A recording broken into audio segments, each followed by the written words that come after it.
So my wife wants me to be open with her, and I really, really don't want to be. Why does this common sentiment happen in marriages, and how can it be addressed?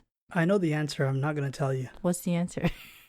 You're not going to tell me because you're not being open? All right, fine.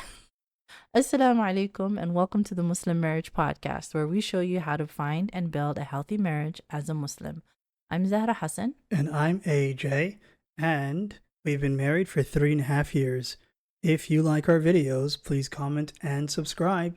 Ask your questions below, and you may feature in a future episode. And as a thank you, if you haven't already, there is a link below for my free Healthy Marriage Habits guide that can be downloaded, as well as a copy of my free 5 steps of discussion in conflict resolution.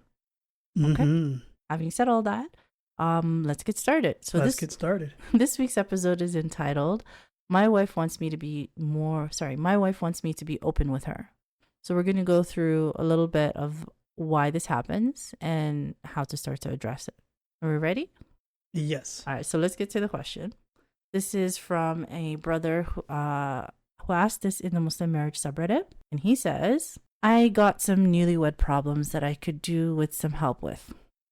I'm 21 and my wife is 2. Our birthday is actually a day apart and we got married through mutual friends. We didn't have a long talking stage, which is probably why I find myself in this position. We got married within 4 months of meeting and now have been married since February. It's been great so far, but we keep having the same issues. I'm one of those typical guys who doesn't like talking too much about my feelings. It's not that I suppress my feelings and hold anything in. It's that I've found growing up, usually if I ignore a situation long enough, it'll go away. I went through some tough moments when I was in secondary school and realized that if I leave it up to Allah subhanahu wa ta'ala, it will sort itself out. My wife, on the other hand, is very expressive. She tells me everything and said she trusts me with everything. She said she trusts me more than anyone, and this is how marriage should be. She has tried to get me to open up, and I do tell her about myself, but when I'm annoyed and I'm going through anything, I don't feel like going to her. Usually she can sense when I'm down and tries to get me to open up, but I brush it off. It annoys me more when she pushes, which causes more arguments. I've told her how I deal with issues, which is okay, but she got upset about a situation from Wednesday. I've been stressed with our work, and when stressed, I confide in my 2 best friends.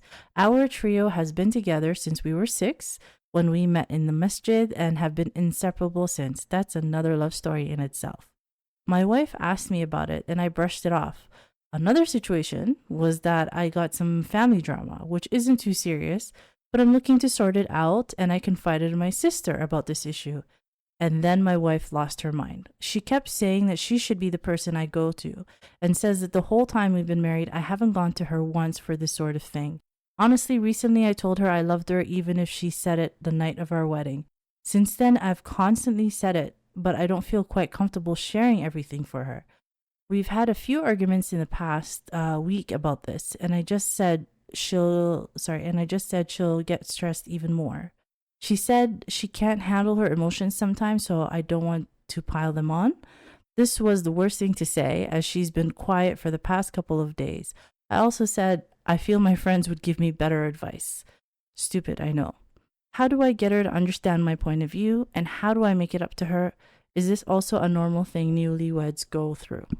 Well, first of all, Yes. I'd like to issue a correction on his behalf. Okay. He told his wife, Mm-hmm. you might not be able to handle your emotions, and I don't want to pile on to you. Uh-huh. And then he said that was the worst thing he's told her. Uh-huh. And then immediately after, he said, my friends give better advice than you. I feel like that's the worst thing you can tell someone. A little bit, yeah. A little bit. So Yeah. what are your thoughts on this? So his first question, Yeah. is this a common occurrence in newlyweds where one individual doesn't really want to open up? And he's saying that it's men, that men are this way. Typically, it is men that don't open up more, but that's just because they've been conditioned by society. Mm-hmm. Are you one of those men who has been? Am I one of those men who don't open up? Yeah, I mean, yeah, I suppose I used to be, right? to some degree. Yeah, but like being married changes you. you know? Yeah. Especially when you're married to the right person, Yeah. who would ask if there's something wrong, Yeah. even though there's legitimately nothing wrong. But I learned recently, since being married to you, I apparently have a resting sad face, You really do. you know? It's very confusing. But the thing is, you almost always ask me if something's wrong Mm-hmm. when I'm actively thinking about something. Like if I'm watching a video Mm-hmm. and I'm focused on it, Mm-hmm. or like if I'm playing a game or something and I'm actually trying to solve a puzzle, you would look at me and be like, this guy is having a tough time. He's depressed. I have to save him. I have to figure something out. Let's start by asking him what's wrong. Yeah. He said nothing's wrong. Obviously, he's not telling the truth. I have to rescue him. That's exactly what's going on. It's verbatim. Yeah. Those are verbatim my thoughts. So this guy, Yeah. he is right that men primarily Mm-hmm. don't share their feelings, because if you share your feelings, suddenly you get bullied. Yeah. You know, Yeah. people start calling you the opposite gender or attracted to the same gender, things of that nature, right? Yeah. And ultimately they'll just give you a bad time, a rough time, or whatnot. Yeah. So men typically, Vulnerability is weakness. yeah, Yeah. they will hold it in, right? Mm-hmm. Specifically also because women have also conditioned men to hide their feelings, suppress their feelings when they're younger, Yeah. right? A guy will try to open up to someone or complain, and they'll be like, I don't really like him. He's not very manly, you know? Yeah. Now, all of a sudden, if you're trying to win the affection of the opposite gender, Mm-hmm. now you have to stonewall, you know? So you went to a rough elementary school. You have That's to what I'm hearing. stonewall. Yeah. You know? And if you don't play basketball, that's it for you. You're done for, you know? Might as well go home. Exactly. Yeah. But the problem with this guy is what he said was not consistent with his actions. Right? Yeah. He goes to people for advice, He does. but he doesn't go to his wife for advice. Which is And I think the reason behind that is because there's this thing in human nature, psychology, mm-hmm. where you don't seek advice from those closest to you. Okay. Rather, you seek advice from strangers. Someone could tell you, like your sister or your brother can tell you that you are attractive 5 days of the week, Yeah. and it'll mean nothing to you. Mm-hmm. But a random stranger will say the same thing, and you'll be thinking about that for years. It's true, but in his case, he goes to his friends that are the closest people to him. His Since wife is the childhood. closest person to him. Yes, but he says Yeah. they're the closest people to him, as well as his sister. So Yeah. he goes to family members, and I think that's a big part of what's probably bothering his wife, is the fact that he does go to people who are close to him, but he somehow doesn't go to her. They've been married 4 months. 4 months right? is a long time. They've been married 4 months. Yeah. I think for him, he's slow to open up. Mm-hmm. And I think for him, he might just not like change. You know? It's He possible. only ever carries full stacks of bills with him. His money doesn't jingle. It No, folds. yeah, it folds. It folds. It Okay. folds. All right. So let me tell you a little bit what I think is going on. I think you hit the nail on the head, but there is inconsistency between what he's telling his wife and what he's actually doing. Where he's telling his wife, he's one of those typical guys who doesn't like talking too much about his feelings. And it's not that he suppresses his feelings or holds anything in. It's that he's found that growing up, that he finds that if he ignores the situation, it goes away. Right? Mm-hmm. So that was the premise. And I'm assuming That was also weird. Absolutely. weird is a He strong says, word. I'll ignore it and then I'll just leave it up to Allah, which is not the same thing. It's not the same thing. No, because you have to tie your camels. This is true, right? This is part an Islamic principle. Yeah. But I'm saying that all of these things fit into what I think is going on. I'm going based 100% on his post. His text. Yeah, so I'm probably completely wrong. But when he says that he likes to ignore situations, Mm-hmm. and at the same time reaches out to his loved ones when he wants to address a situation, and then goes back and tells his wife it's because I don't want to bother you, but also they do a better job than you. Yeah. All of these things are consistent with a little avoidant, an attachment insecurity with avoidant attachment. Yeah. Yeah. Have you heard of that term before? Avoidant attachment? Yeah. Probably somewhere deep down in my memory reserves. Okay. Avoidant attachment. Yeah. It sounds ironic. Yes, it is. Actually, you know what? Paradoxical even. I've never thought of it that way, but yeah, you're right. It's a little bit off. We're going to go through a series of episodes focusing on attachment insecurity in the near future, inshallah. But for right now, we're just going to give a brief overview that there is this idea in psychology that the ways in which we were learned to emotionally attach to our caregivers during very early childhood, so toddler age, will be consistent with how we attach to our romantic partners in adulthood. Yeah. That there is consistency between the two, right?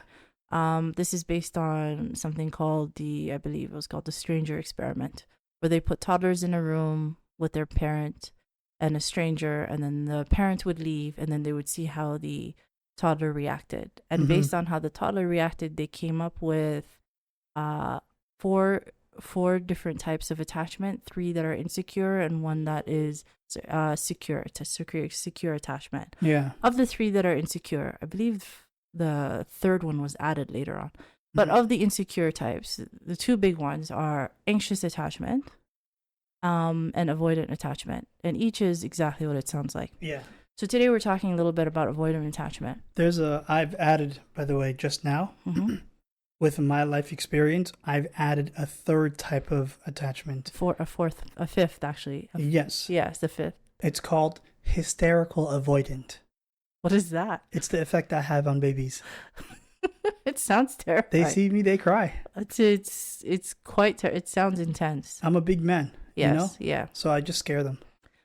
Very it's not intentional. It's just my stature is huge. Alhamdulillah. Alhamdulillah, tabarakallah. Children are terrified of me. So if you were the stranger in the room, there would have been a 5th style. They would have, yes, they would have for sure said, we found the boogeyman. We found, he's right here. We're going to write so many papers about you. Yeah. So if we talk about, if we go back to the topic. I like hiding under beds. Is that what it is? Primarily. Okay. Yeah. Interesting. Good to know. If we go back to the topic, and today we're talking a little bit about avoidant attachment. So the people who have avoidant attachment insecurity, they tend to have, and of course nothing is generalized 100%. You'll find that most people who take the test will find that it's very rare that a person is 100% in one category. Most people they lean towards one category, but they also have features of other categories, right? Yeah. So what I'm talking about is the textbook ideal prototype or archetype. It's just like genetics. Yeah. Sure. Both your parents might be Somali, but that doesn't necessitate that you're 100% Somali. That's true. It's like those gene tests. Yeah. Yes, exactly. So for the textbook archetype, person who is has avoidant attachment, they will grow up in environment where their primary caregivers, were either neglectful, right, or consistently dismissive of their needs. So this is a baby who every time they cried, either they were ignored, right? Their needs were ignored, or they were told you need to dismiss those needs. They don't matter, right? You need to man up, toughen up. So sad. Yeah, just consistently. And therefore, this child will grow up with the sense that, okay, needs are something that are to be ignored and dismissed, not only in themselves, but in the people that they are around and with. Needs are a privilege. Exactly. And when somebody comes to them as an adult, when somebody comes to them who is a partner and says, look, I have these emotional needs that I need you to meet, they are going to be very uncomfortable with that, because needs are something that point of vulnerability, weakness, and they should be dismissed. Mm-hmm. Like, what do you mean that you have needs? I don't have needs that I How ever is bring. that my problem? Yeah, I don't have any needs that I bring to anyone. Why are I've you? always resolved my own needs. Exactly. Who are you to voice your needs, right? Who are you to voice your needs? Yeah. What are you, my wife?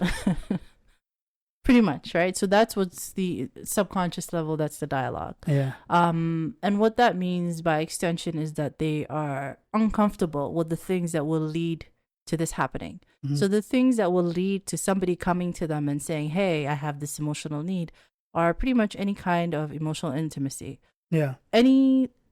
As emotional intimacy increases, right, from meeting somebody to being married to them, as any emotional intimacy increases, to them, the threat of this person coming to them and expecting them to start meeting emotional needs will also increase. Yeah. And as it gets closer and closer to that time, they'll be very uncomfortable with this, and they will push the partner further and further away.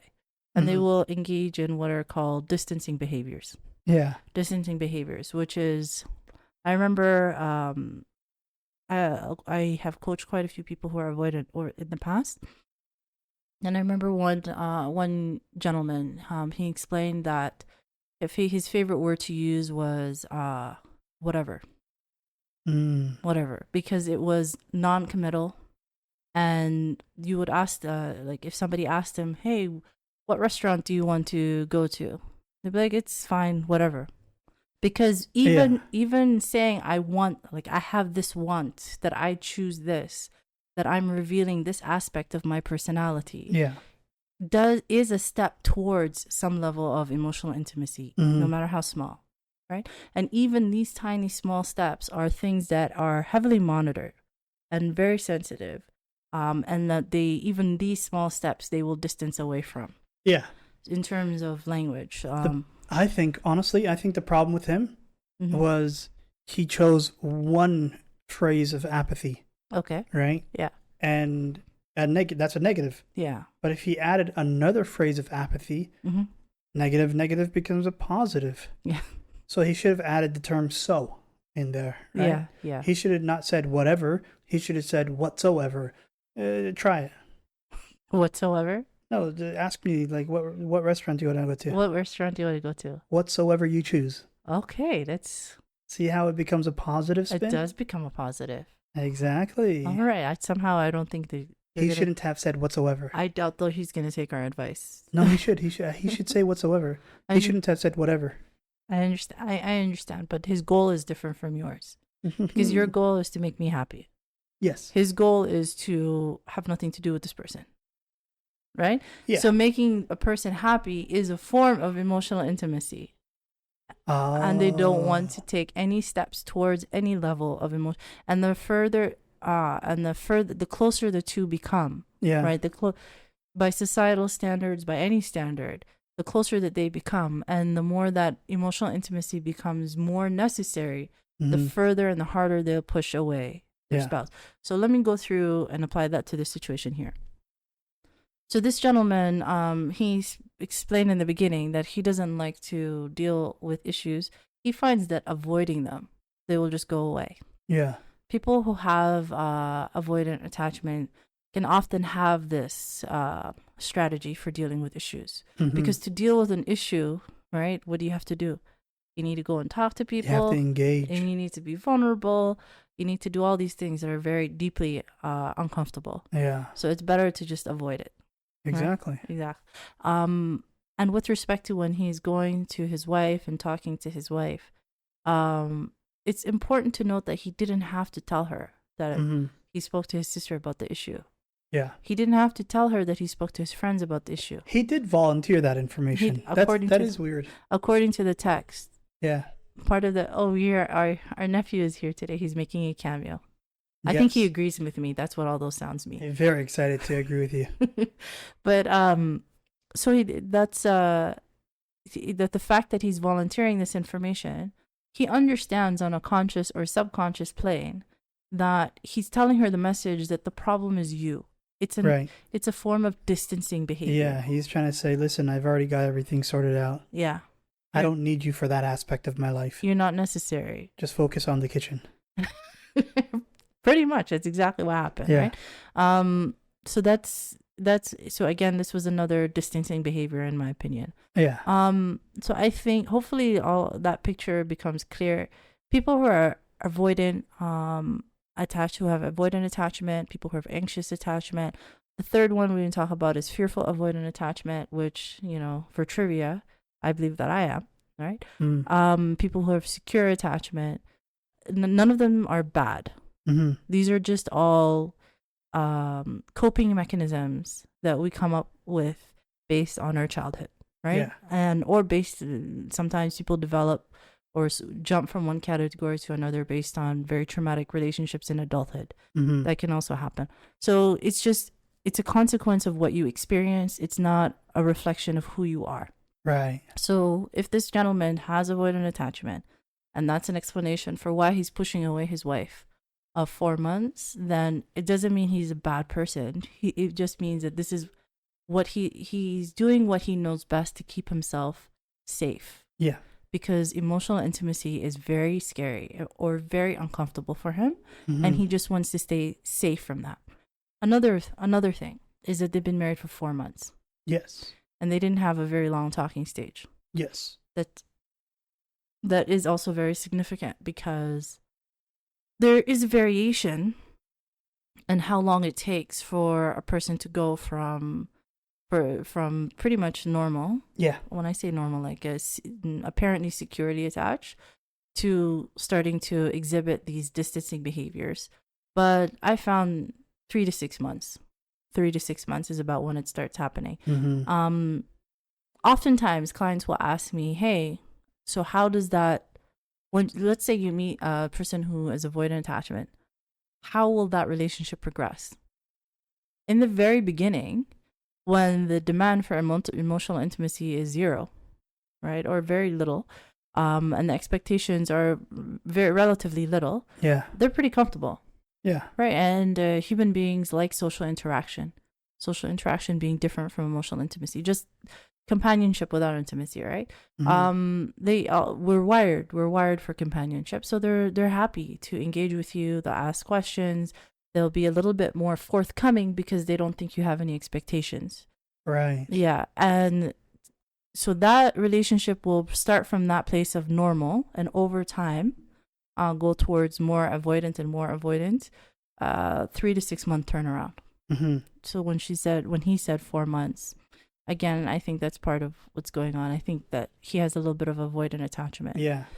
Okay. I'm going to summarize his thought process throughout the entire relationship leading up to them getting married. Okay. That lady, she's running. She's running very fast. Mm-hmm. Her fists are curled up? Wait, hold on a second. She's coming for me.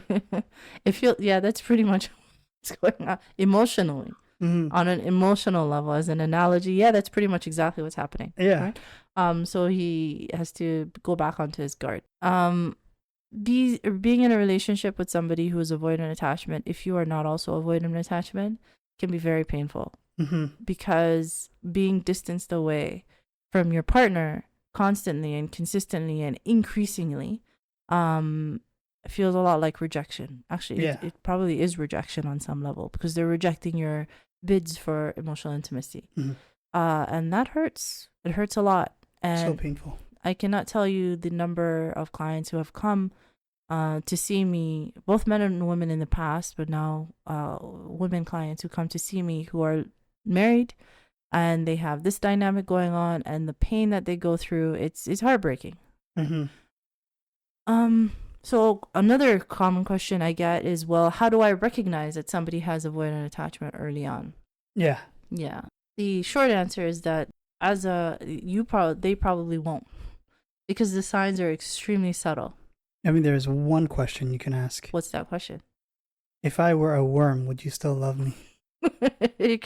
They'll probably answer yes at that stage, but the signs are still there. Like coaches will be able to recognize them, therapists will be able to recognize them, counselors will be able to recognize them, because the signs are there. They're very subtle. A lot of it is in the language, right? A lot of it is in language that is chosen that very carefully avoids anything suggesting emotional intimacy. Yeah. So there are ways to recognize it early on, and I'm working on developing a workshop related to how to recognize and avoid an attachment insecurity very quickly within the first couple of weeks, In Shaa Allah, to save you from having to go through a marriage of suffering this level of rejection. Now that brings us to, well, how do we fix it? So how do you think what would be some suggestions? Well, if he has some information that will potentially harm her, there's no need to volunteer that information. Yeah. And also, he should he have the emotional fortitude, include her in some decision making, even if it's very minuscule. Yeah. Or like it has no impact on his life. He should ask her for her input. And then what he should say in some cases to bolster her confidence is like, oh wow, you know what, you're spot on. I think I'm gonna do that. Yeah. Right? Yeah. Even if he planned on doing that in the first place. I agree with you. And if this brother does not have avoidant attachment, which is quite possible, in fact, it's likely, because all I have is what was written here. Yeah, that would be sound advice that he might be willing to follow through with.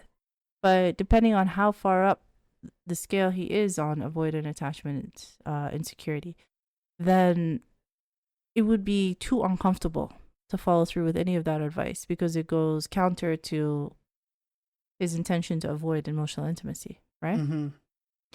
So the first good thing is the fact that he's asking the internet this question, right? This question of, well, I have this going on in my marriage, right? How do I solve it? That's already a good sign that he's at least open enough to at least want to try to make the marriage improve.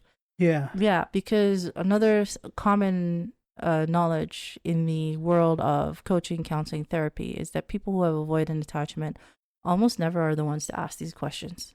It's always the other partner, or the partner who has anxious attachment, or fearful avoidant, even secures, who come forward and ask this question because they're the ones who are uncomfortable, right? Yeah. So the fact that he's asking for help is a very good sign. Yeah. But if we go back to the exact wording of his question, he said, how do I get her to understand my point of view, and how do I make it up to her? Is this also a normal thing newlyweds go through? So he wants to get her to accept the fact that he needs this level of space, right? And if we remember what she said, like what his wife said, because when we explain what it is that we do for the partner, what we're actually saying is what we wish they would do for us. Yeah. So when she said, she told him, hey, listen, I tell you everything. I trust you with everything. I trust you more than anyone. And this is how marriage should be. What she's saying is, I want you to trust me, right? Yeah. So it's already there that she's deeply uncomfortable. She understands this idea that her husband doesn't trust her. She doesn't feel trusted. And in my personal opinion, I think that love is trust, that the two are synonymous. Yes. And that without love, without trust, the love is not really there. Appropriately, love and trust go hand in hand. They do. Almost as if they're married. Okay. The two are one and the same. That's my understanding of what they are. So she feels unloved and she feels untrusted. Yeah. But instead of trying to come forward and meet her needs, he's saying, how do I get her to understand that this is normal, that she should give me the space and feel okay with it? Yeah. So there's hope, but he's still pretty far up on the spectrum. So how do you fix this? I would say, this is my input before you give your official answer. Okay. I would say that if he is avoidant, right? Is he avoidant to his colleagues, coworkers? What if he has a task wherein his job is to say things that are uncomfortable before they go into production, right? Yeah. To prevent waste of money or waste of time, right?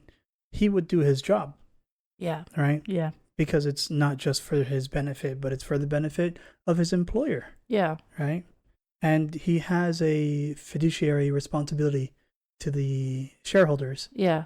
Does he not also have a responsibility to his wife? But it's different because the things that his employers are asking him, and honestly, probably on some level, his friends are asking him, they're not expecting from him to meet their emotional needs. It's the meeting of emotional needs that's making him uncomfortable. Yes. Yeah. However, there are parts of the job that are emotionally uncomfortable, right? Yes. Sometimes you'll have to challenge your boss on something that you think they are doing incorrectly, legitimately. This is different. Right? It's not, what I'm saying is if his boss came to him and said, I'm very upset today, can you help me feel better? Yeah, You see what I'm saying? Like if you can be like, okay, yeah, boss, let's do it. But what I'm saying, I think people would primarily more so take on that responsibility as well. Yeah. In hopes of ingratiating themselves for a potential promotion or something like that, you know? Yeah, I know. I understand what you're saying. Yeah. But at the end of the day, he might be able to understand better, right? Mm-hmm. He might be able to understand better where his wife is coming from if you frame it this way. But even if it was, let's say he went through with it and he is fulfilling his role as a husband purely on a perfunctory basis, his wife will know. She'll know. Yeah. And there will be no improvement because she's married to somebody who's doing what they're doing simply because that's what they're supposed to do. Program. Yeah, and not because he wants to make her happy. Which is a basic human need. You want to be married to somebody who wants to be married to you and who wants to make you happy just like you make them happy. Yeah. And without that, honestly, it's very hard to make it work no matter what you do. So if he is avoidant, or the listener is avoidant, and they would like they're the one who wants to have the space in the marriage, what do? First thing I would recommend is to take a test. There are so many quizzes online, so many tests. All of them are pretty short. Takes only a couple minutes. Yeah. And see where you lie on the spectrum, right? And if on the spectrum it says that you have quite a bit of avoidant tendency, the next step would be to find a therapist or a counselor. Yeah. Because without intentional reprogramming, this is going to be very hard for you to solve on your own. That's what I recommend. More likely, the person who is the listener is going to be the one who's married to somebody who has avoidant attachment. All right, people who have avoidant attachment are not going to listen to the Muslim Marriage Podcast. It's more rare. But if you are the one who is married to somebody who you feel like has been pushing you away consistently for a long time, and you suspect that they might have avoidant attachment, then what you do is you have a discussion about it. It's important that you frame this discussion in terms of how you feel, right? So you go through the 5 steps that we always talk about. The first step is when you validate your partner's feelings. So you validate the fact that they need a lot of space. You know, if your partner is a husband, you can be like, I understand. Just this may or may not be true, but it can help him validate how his experience, right? Yeah. Just like this young man's understanding that all men are this way. So you can say, I understand that you're a man and men think differently and have different emotional needs from women. That makes sense. That you need a lot of space in order to feel stable and happy and healthy. However, for me, it's different, right? For me, I feel happy, healthy, and stable when I feel emotionally close to you. And on the corollary, I can never say that word properly. On the other hand, if I feel far away from you, right?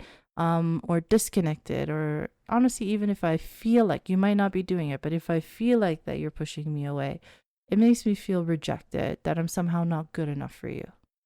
And that hurts. That hurts a lot, right? So you're talking in terms of your experience rather than any accusations. That's very important.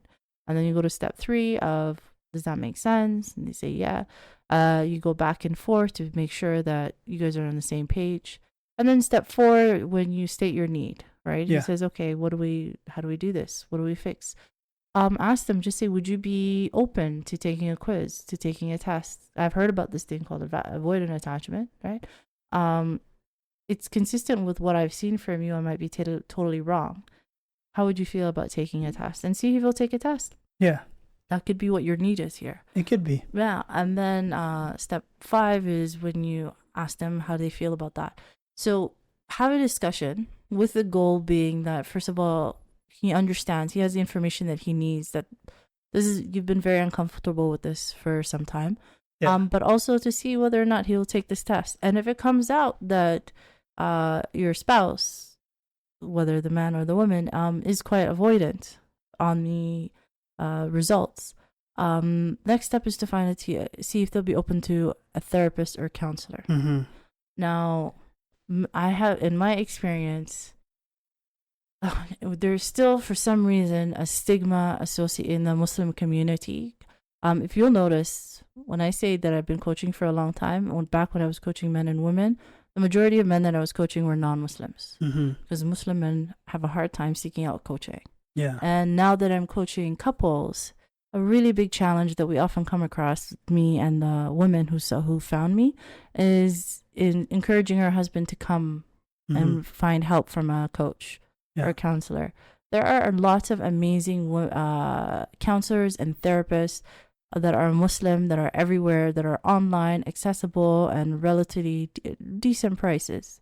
The next step would be to find one who has experience with attachment insecurity. Yeah. To help him to start to understand where it comes from and to unpack. The ultimate goal of it being is to find out where his comfort with any level of emotional intimacy overlaps with your need. Does that make sense? Yeah, absolutely. So even if you find, like, do you remember Venn diagrams where you have the 2 circles? Yeah, right? There's an overlap. And then you're trying to find where the point of overlap is. The point of therapy would be to try to find that place of overlap where he is able to meet your emotional needs in a way that is still comfortable for him. Right? And that you are able to meet his need for space in a way that's still comfortable for you. Right. Trying to find that place of overlap. And in that place of overlap, can a marriage succeed? Yeah. Yeah. There is, while you were talking, I've come up with the Avoidant Attachment National Anthem. Oh, okay. It goes like this. If you're hungry, just eat some food. Is that what it is? If you're sad, just be happy. If you're lonely, just get a wife. Okay. All right. Just solve the problem. Yeah. Yeah. Like, don't come to me about it. Yeah. Yeah. You take care of it. Yeah. Yeah. That makes sense. That will work out. Will the national anthem work for spouses? It will, yeah. Every time that specifically for men. Okay. Yeah. So every time the spouse comes and says, listen, I have this emotional need, they're just going to point to the anthem and say, just find where it is on the chart and do what it says. Specifically, a person's going to be like, hey, I have this emotional need that I need help with. Okay, well, let me get a second wife. Y'all can talk it out. Oh, no. Well, if it works, it works, right? If it works for them, it works. If it works, it works. Just I have a lot of opinions that I'm not going to say anything about. But if it works, it works. It is halal. It is halal. Yeah. All right. So that's, I think, did we address all of the, is there anything we're missing? Even if I knew, I wouldn't tell you. Are you still being avoidant? Yeah. Actually, that's the section that we're missing. Because in my opinion, only Allah knows. In my opinion, I am avoidant. You have a little bit of avoidant tendency, but you're not far up on the spectrum, right? I think, if anything, you're more closer to the securely attached section because you're open to having conversations eventually. Oh. But if I prod you enough. Yeah. Yeah. Well, we've done a deep dive into it. Yeah. I have secure attachment. Yeah. But I avoid discomfort. Well, yeah. Yeah. But and one of the things that's uncomfortable is having conversations about when you're not feeling great, right? Talking it out. Like, my instinct is to talk it out. Yeah. And your instinct is to let it pass. Yeah. Right? But being that I see your face, it's hard for me to it's hard for me to watch you be uncomfortable, right? The thing is, like, most of the time I'm not actually sad. Yeah, I know, but it's I'm wired that way. Yeah. I'm a fixer. I'm one of those fixing people, hence the Mhm. fearful avoidant. So it's when I see somebody unhappy, particularly you, immediately I go through that dialogue that you articulated so well earlier on of how do I fix it? Is it me? My first assumption is it me? I mean, I wasn't even here. How did that happen? But we're getting better at it. So the reason why I bring up our conversations with how to be more open in our marriage is we get better at it through having discussions like the one we just talked about, right? Like you and I have had those discussions where I sit down and I explain to you, well, it makes me feel this way and it makes me feel that way. Yeah. And then you said, well, what is it that you need? And for me, that need is, well, how about I'm going to trust you to come to me? Like that's what we've settled on. That if you're genuinely not feeling great, I'm not gonna ask too many questions. I can ask one time, right? And then if that one time you tell me everything's fine, I have to believe you, and that I'm going to trust you to come to me. That's the solution that we've come up with, right? Yeah. So it's a skill that you have to work on to get better at. Me or you? No, I'm talking about like in general. The resolution routines. Oh yeah, definitely. Yeah, having those conversations. It wasn't one conversation. Like anyone who's married, this is a common question clients have. How many, like, don't expect that the one conversation will be enough to solve the issue. Yeah. Usually it'll take a few, right? 2 or 3, especially if it's not something small and something larger that's directly tied to a core wound. It's going to take 2 or 3 conversations. And that's okay. That's part of the process. So it took us 2 or 3 conversations. That's the compromise. That's the system that we've come up with. So far, it's working really well. Yeah. Yeah, up until just before we recorded this episode. Beautifully done. Yeah, just before. Wonderful. Alhamdulillah.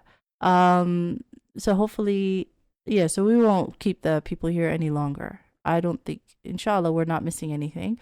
Once again, there will be a series of episodes we'll go through in the future where we go through the different attachment types in a little bit more detail, coming down the pipeline in sometime in the future. But for now, In Shaa Allah, that's a good summary. So if you've made it this long, this far into your day with us, we really appreciate you. Jazaa K'Allah Khayr. It means a lot.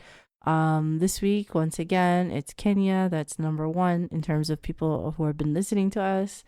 But there has been a lot of creep coming in from India, and we appreciate you, all of our brothers and sisters in India. If you haven't already, please subscribe to our channel. We really appreciate it.